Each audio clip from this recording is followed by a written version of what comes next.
мэдээж хэрэг одоо Улаанбаатар хот бол маш их төвжирэлтэй байна. Тийм учраас энэ одоо зам энэ юм дээр анхаарах зүйтэй гэдэгтэй бас ханддаг байна. За нөгөө талаар бол энэ одоо хатан туул орхон онон одоо монголчуудын хамгийн 3 бүрний их газар хинэгч бүс хулгай гэдэг нэг ийм одоо мянган жилийн өмнөөс ингэж ярьдаг байсан ийм байгаа шүү дээ. Тэгээд энэ хатан туул энэ байгаль орчинтой бол байгаль орчны одоо нөхөн сэргийгдэхгүй байх ийм бол одоо маш хүн тусдаг. Тэгэхээр маш сайн судалгаатай байгаль орчны үнэлгээтэй өшөө болж игэл одоо бас өөр хөвлөр байна уу юу. За ялангуяа тэр төмөр зам дээгүүр явуулъя гэд нэг тийм хөвлөр байна лээ. Тэрийг хотын дарга бол энийг бол бид нар мэднэ. Гэхдээ Орос ах нар маань зөвшөөрдгөө юм гэж. Тийм юм гэж юу бахав те. Бүхэл бүтэн тусгаар тогтносон Монгол улс байна да. Нийслэл Улаанбаатар хоттой хаана ямар зам тавихаа бол мэдээж хэрэг энэ улс орон энэ хотын ард түмэн нь Монгол улсны өөрсдөө шийдэх ёстой байх гэж ойлгож байна. Тэр хөвлөр бол их зүгээр юм шиг санагдаад байгаа юм да. Яг гэхдээ одоо энэ туулын урдны замыг одоо хэрэгжүүлэхийн тулд тэзүү баталсан одоо энэ мэдээж их төсөв мөнгө орсон байгаа. Дахиад өөр зүйл хийх, өөр газраар судалгаа хийх бол дахиад мөнгө орно. Энэ нь одоо эргээд одоо мэдээж хэмжээний хохирол учруулж байгаа тийм. За яг миний хувьд бол одоо хэвлэл мэдээллийн тэр хавийн мэдээлэлтэй байна. Тэр мэдээллээр бол одоо 500 тэрбум төгрөг урьдчилаад өгсөн гэж ярьж байна. Нөгөө компани одоо тийм нөгөө ловер хийдэг одоо нэг тийм жижиг том болгоод яваад байдаг ийм компани байж магадгүй гэж байна. Энэ дээр бол хотын удирдлага энэ төслийг хэрэгжүүлэх гэж байгаа хүмүүс бол маш сайн тайлбарыг өгөх хэрэгтэй. Тий. Ард түмэн ч одоо нэг үе бодвол манай залуучууд чинь энэ тэндээс мэдээллийг олж авч чаддаг болсон байна шүү дээ. Манай хэвлэл мэдээллийн байгууллага. Одоо дэлхийн нийт ч одоо жижигхэн тосгон шиг болсон шүү дээ. Энэ компаниуд нь хин юу хийдгийг. Гэхдээ энэ одоо төслийг энэ өгж байгаа авж байгаа мөнгийг татвар төлөгчдийн мөнгийг өөр ашигтай хурдан төргөн ингээд зарцуулах ёстой. Тэгэхгүй бол за 10 аймагт уурын 100 хийх гээд юу боллоо те. Тэр мөнгө 10 жил 20 жил яваад өнөөдөр ихэд одоо усан тийсээ одоо эс шиг ингээ байхгүй болсон. Тэр Солонгос дээр шүүхтээр хэрүүлэн явж байгаа ийм байдалтай байна. Гэтэл цаана одоо нөгөө хүү явж л байна шүү дээ. Тэгээ 10 аймагуд харуулаад одоо дулааны станцгүй нүүрсний утаатай юм байгаа. Бас энэ үлгэрийг давтаж болохгүй шүү гэдгийг бас хариуцлагатай хэлье. Ардсан намын дотоод сонгуульд ардын намын оролцож байгаа зарим гишүүд ярьж байна. Энэ талаар таны байрсан. За тэрийг бол одоо тэгж яриад байгаа хүмүүсээс нь бол асуух хэрэгтэй. Манайд бол тэр маргаан таслах комисс гэж байгаа. Тэр комиссаар орох бах. Энэ ярьж байгаа хэлж байгаа юмнуудыг бас нотлох хэрэгтэй. Энэ газар бол янз янз л байна.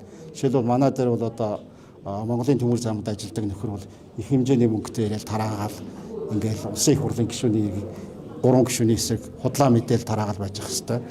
Байж ах шиг байна. Тэгээд мэдээж хэрэг энэ тогтоолоо бол одоо манай арчилсан намын хорооны гишүүд бол батлаагүй шүү дээ. Тий. Иргэд бол бас их дургуутж илээ. Энэ асуудлыг бол мэдээж хэрэг шалгах хэрэгтэй байгуулгын шалгана бах. Ингээд намаар дамжаад нэг намайг барьцаалаад аваад тэгээ Монгол улсын төрийг ингээд ахаал нөгөө авилгахжуулдаг тий. Ардын намыг одоо хөдөлгөж чадхаа байцсан. Ийм хэсэг нөхдөд бас л арчилсан нам дээр ирж өөрийнхөө үүрийг одоо энэ бүх юмгаа ахиж засаад ахиж одоо Монголын төрийг өөрөө Монголын төр болон хууль хяналтын байгууллагаас ялаас мултрах ийм одоо арга хэрэгсэл болгож ингэж ашиглах вэ гэсэн хардлага гадуур байна. Энийг бол би хуваалцж байна тий. Өнөөдөр одоо бас ингээд засгийн газрын 2 сайдыг тий томилох одоо ингээд чөлөөлөх асуудал. За тэгээ наагур нь хуулийн төсөл чухал асуудлууд хэлэлцэх баг. Одоо бол ингээд чуулган нь ороагүй байна. Энийг та юу гэж харж байна? Гэхдээ энэ засгийн газар маань энэ засгийн газрын ард олонх байгаа юм уу? Ер нь альва нэг засгийн газар бол улсын их хурлын 126 гишүүний одоо ядаж одоо 64 байх ёстой. Ийм одоо энэ ардын нам маань өөрөө 68 судалтай илүү тутуу жижиг намцруудаа нийлүүлээд баг 80 юм байх шүү дээ тий. Ийм байгаа. Гэтэл одоо энэ засгийн газар маань яг ардаа 64 гишүүнтэй бодлого тодорхойлоод ингэ явах юм боломж болж байгаа байна уу? Энэ засгийн газар ч одоо авилга хулгайтайгаар тэмцэж чадах юм уу? Энэ ардын нам чинь чадах юм уу?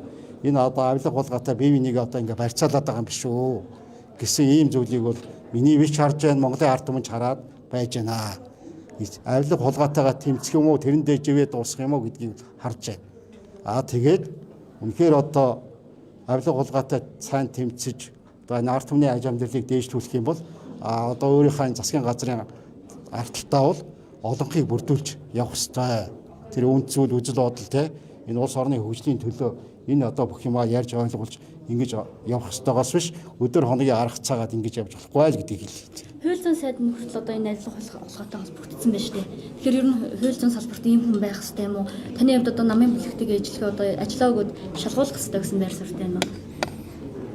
За ер нь яг нөгөө шүүх хяналтын шүүхийн байгууллагаар одоо гин буруугийн тогтоогоо бол хэнийг ч одоо гин буруутай гэж болохгүй тэрийг барьж байна. Мэдээж гэхдээ тэр ёс суртахуун гэж нэг ёс зүй гэдэг нэг юм байх хэрэгтэй.